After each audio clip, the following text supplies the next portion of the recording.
Lamech had a son, Noach. When Adam was cursed for eating the fruit, Hashem also cursed the ground. The ground would not produce so much food, and even when it did, people had to work the ground with their hands. Adam cried to Hashem, Rabbeinu Shalom, Master of the universe, how long will this curse last? This curse on the ground will last till a son is born with bris milah, circumcised. Every time a child was born, the father would see if it was born with bris milah. None of them were, until the birth of Noach. Noach was born already circumcised. Lamech, his father, was overjoyed and straight away called his name Menachem, which means comfort, because the birth of Noach would bring comfort to all men who would no longer have to work the ground so hard.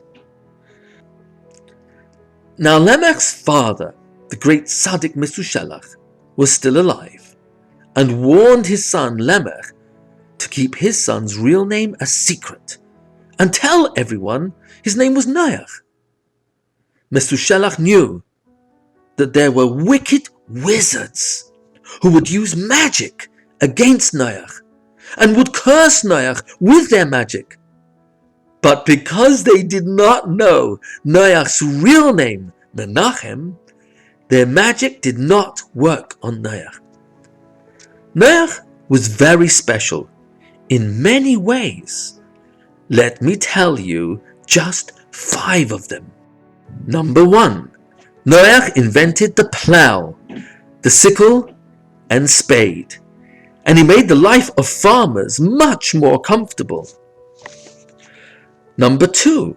Noach fed his parents and grandparents and all his relatives who were still alive during his lifetime. Other people fed their parents, but not their grandparents too. Number 3. Noach was born with bris milah, just like Adam HaRishon, the first man.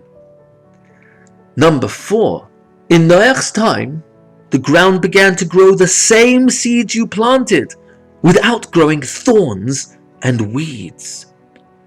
Hashem had cursed the ground after Adam ate from the tree, and this curse meant the ground would produce thorns and weeds, even when you planted good seeds. After Noach was born, this curse came to an end, and the ground produced the same food as the seed, just as it had done before the curse. Number 5. Noach was the first person in the Torah who Hashem called a Tzadik. Noach was the only man in his entire generation who deserved to be saved from the upcoming flood. Noach's wife was Naamah. She was a tzaddikus.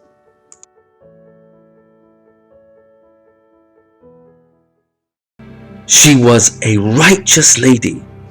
The word Naamah means very pleasant.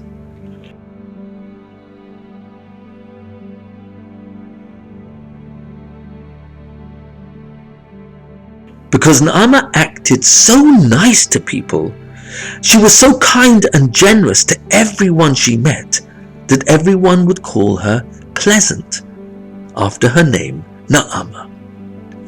Hashem himself said that Noach had found favor in his eyes, and that means Noach was special, while the rest of the entire generation were doing terrible averas, robbery, lying, stealing, avodah zarah, stealing other people's wives, cheating. The only reason the Mabul had not yet come was because Mesushelach and Lamech were still alive. They were tzaddikim, and they protected the world from being destroyed. But as soon as Lamech and then Mesushelach died, the Mabul came only 7 days later. If Noach was so special, perhaps he was the Tzadik Hashem was looking for. Let's have a closer look at what happened. When Hashem told Noach to build a teva, a huge box, because he's going to bring a Mabul and destroy the world, did Noach beg Hashem not to bring the flood? Did Noach daven to Hashem to change his mind, to save the world? Or did Noach listen and just do what he was told? Noach did what he was told. He spent 120 years on top of a mountain. Everyone knew how brilliant Noach was. He was the great inventor. He had invented the plow and the sickle. He also invented the shovel and other farming tools. How could he be so foolish to build a giant boat on top of a mountain? Boats are built near the sea, where they can easily be moved into the ocean ready to float.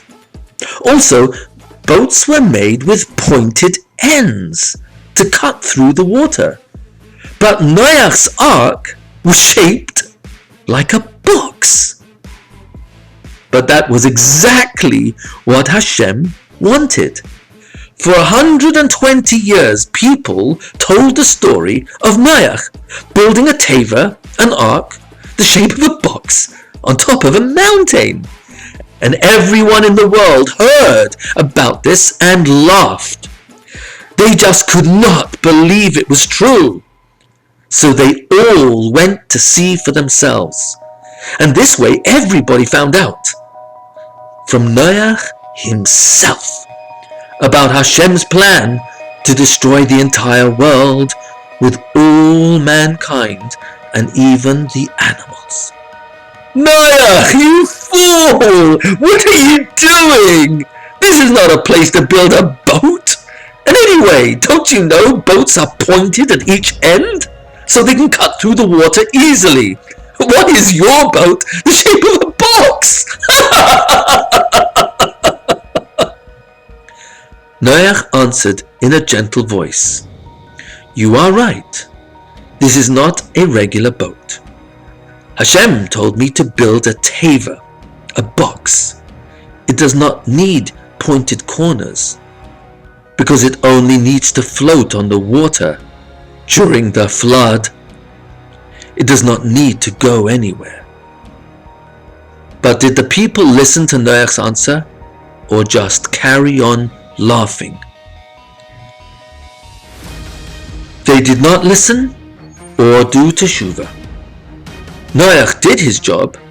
He built the ark, and he told the people to do teshuvah before it was too late. But Hashem was looking for a tzaddik who would do more than that. The flood came.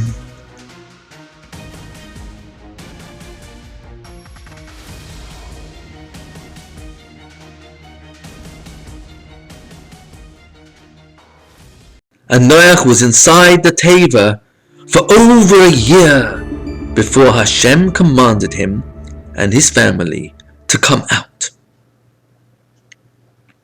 The moment the door of the teva opened, Noach walked out.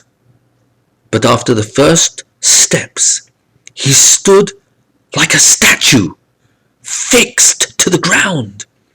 He could not move his body, and he began to tremble. His eyes saw. His head turned, and he trembled more. He could not believe what he saw. Nothing! Nothing! Nothing was left of the world! No trees, no grass, no plants, no flowers, no birds flying in the sky, not a single insect on the ground, and no animals roaming anywhere. But that was the least of it all. There was nobody left. Everyone was gone. Not a single person. Only Noach, his wife, 3 sons and their wives, and the pairs of animals who had survived in the teva. No one else. Only dead silence. Noach surely knew this. It could not possibly have been a surprise. So why was he so shocked now, just as he came out of the teva? Of course Noach knew in his mind, but he had not seen with his eyes the total destruction. He had not heard with his ears the total silence of no life whatsoever left on earth. Noach collapsed to the ground in uncontrollable tears. Master of the universe, why did you not have mercy on your creation? Hashem answered Noach, Noach, you roya shoiter, you foolish shepherd! Why are you asking me only now? You should have prayed for them when I first told you my plan to destroy the world. Noach was shocked. First, he was so broken that there was nothing left of the world except himself, his family, and the animals. Now he's being told by Hashem that it was his fault because he should have prayed for his generation. Noach answered Hashem, but I did think of praying for them, but it seemed to me they were so wicked, you would have not listened to my prayers anyway. You are right, Noach. They were too wicked to have deserved being saved. But you, Noach, you were the biggest Tzadik of the entire generation. And your job is to care so much, even for the wicked, that you should have prayed for them anyway. And you know what, Noach? I would have saved your tefillahs for another time in the future, because no prayer is ever wasted. That is my way of doing things. So, was Noach the tzaddik Hashem was looking for? Perhaps we will find out soon. Who was the tzaddik Hashem waited for?